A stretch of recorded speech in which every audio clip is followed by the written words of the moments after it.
Hindi naman ganong malaki ang aking income dito, pero pinagtatsagaan ko talaga kasi sayang naman no, sa isang buwan kumikita ako dito ng more or less pinakamalaki na ang 70,000 sa isang buwan. Gross yan siya, ha, gross yan guys, ha, and then 20% ang aking patong dito. So yun guys ang aking sinishare sa inyo kung magkano ang aking daily sales dito. So 70, 60, 65 ganyan. Pinaka mahina na yung 55,000 sa isang buwan. Okay, so kung i-times natin yan siya, i-divide natin yan siya sa 30 days, so makukuha natin kung magkano yung ating average daily sales sa aking tindahan dito. Hi guys, good evening to all of you. Today ay araw ng Sunday, no? Timing ngayon Sunday at nag-celebrate tayo ng All Souls Day at pupunta sana ako sa meat shop kaso lang umuulan, no? Si Mr. lang ang nandoon. So papalitan ko sana si Mr. kaso lang ay umuulan. So dito na lang siguro ako sa aking sari-sari store sa bahay dahil matagal na tayong walang update dito. So meron na tayong mga Christmas light sa ating tindahan diyan guys, oh. And then meron din doon sa garage. Meron din tayong parul. So update tayo dito. Medyo ilang oras lang kaming mag-open dito araw-araw kasi busy kami sa priority talaga namin sa meat shop. So palagi na lang nag-close dito sa aking tindahan sa bahay. So ngayon meron tayong mga kaunting napamili sa Great Wall noong Friday.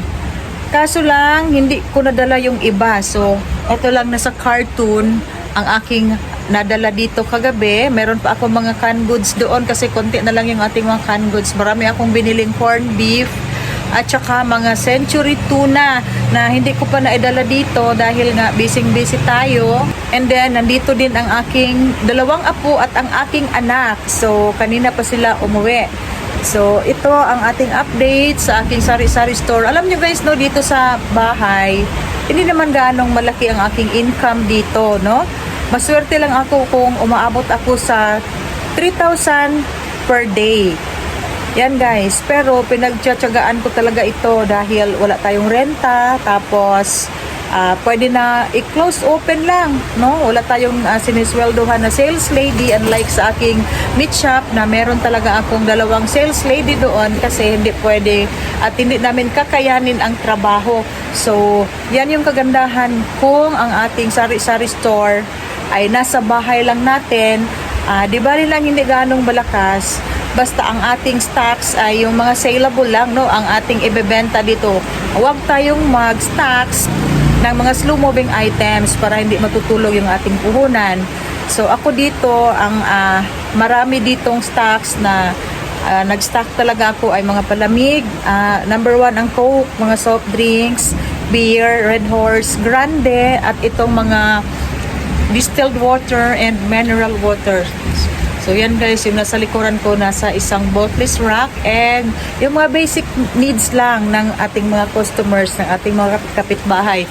Tapos yan yung aking mga wine, kaunti lang yan. Tapos mga sitcheria, marami tayong sitcheria dyan. Yan guys, ang ating sitcheria. At bagong-bago itong aking cellphone, kaya nga kung napapansin nyo ay hindi gaanong shaky ang ating video. Kasi nung aking birthday ay niregaluhan ako ng aking mga anak. So dito guys, meron akong ipa-flex sa inyo. Yan guys, so kung makikita niyo, maganda na yung ating garage. Pinapaayos talaga namin yan guys. Kasi pag mag-video ako ay pangit ang ating background kasi yung pader ng ating kapitbahay ay walang finishing, no. Minabuti na lang namin na lagyan ng cladding nung nag-birthday ako. Yan guys. So dito close na yan siya para naman safety ang ating tindahan. At yan yung aking parol guys, oh. Hindi na siya nag-blink. Oh, 3 na lang ang ilaw niya kasi matagal na yan siya, mga 4 years na yan. And then last year ay pina-repair ko na yung mga ilaw niya, and then ngayon ay nagpupundir na naman. So sabi ng aking mister ay bibili na lang kami ng mga ganyan guys, oh. para ipapalit niya, siya na ang mag-repair kasi mahal din ang pagpa-repair dyan. 500 ang bayad namin last year. Okay, so ngayon Sunday meron tayong naibentang mga Red Horse. Kapila na kanahalinan dong sa Red Horse? Ba't lang? Ba't mo isa? Upat? Kato lang kanina, no? So, akala ko guys, like Orban. So, hindi naman kasi nakabili ako noong Friday ng mga wine sa Great Wall. And then, meron ng ano guys, kasi ang malakas dito sa amin ay Tanduay Select. So, meron akong nabiling Tanduay Select na 1 liter. Yan guys, oh. Eto. 190 ang puhunan niya. So, ang benta ko ay 220. So, ito yung 700 ml, 165 ang aking benta. So, dito sa amin, sa Davao kasi ang malakas ay Tanduay. Tapos, yung aking mga noodles, kaunti na lang yung noodles natin. Ito na lang guys, oh. Marami tayong pansit canton dyan. So, ang noodles natin ay, ano na lang, ang chicken, oh, isa na lang. Then, isang quick chow, and then beef noodles. Tapos, yung aking canned goods, marami akong mga ebap doon. So, hindi ako nagdala dito ng marami. At mga canned goods natin dyan. Yan, guys. Okay, ito yung update sa aking sari-sari store dito. So gaya na sinabi ko guys, hindi naman ganong malaki ang aking income dito. Pero pinagtatsagaan ko talaga kasi sayang naman sa isang buwan. Kumikita ako dito ng more or less pinakamalaki na ang 70,000 sa isang buwan. Gross yan siya, ha? Gross yan guys, ha? And then 20% ang aking patong dito. So, yun guys ang aking sinishare sa inyo kung magkano ang aking daily sales dito. So, 70, 60, 65 ganyan. Pinaka mahina na yung 55,000 sa isang buwan. Okay. So, kung i-times natin yan siya, i-divide natin yan siya sa 30 days. So, makukuha natin kung magkano yung ating average daily sales sa aking tindahan dito. Okay. Dito naman, marami tayong mga biscuits, mga wafelo, calchis, mga biscuits. So, dyan ko din i-display. Okay, at ulan ng ulan. So, pupunta siguro ako ngayon sa meat shop dahil sweldo day ng aking dalawang sales lady. And then si Mr. ay pauwiin ko dito para siya naman ang makapagpahinga. Okay, so guys, thank you so much. Happy Sunday, happy All Souls Day sa inyong lahat. And happy selling everyone. At ingat po kayo. See you on my next vlog. Bye-bye.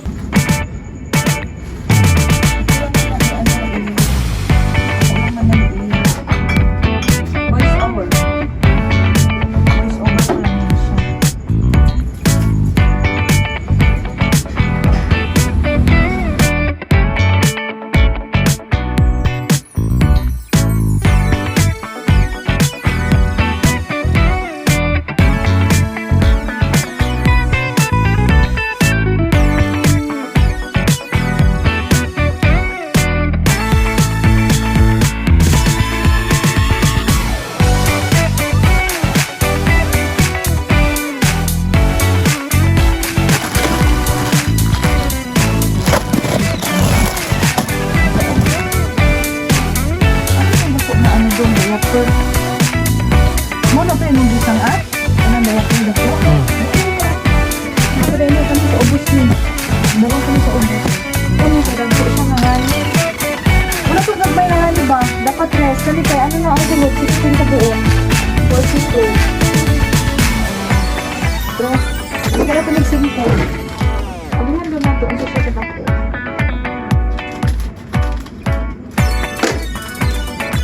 Ay, dako siya dong.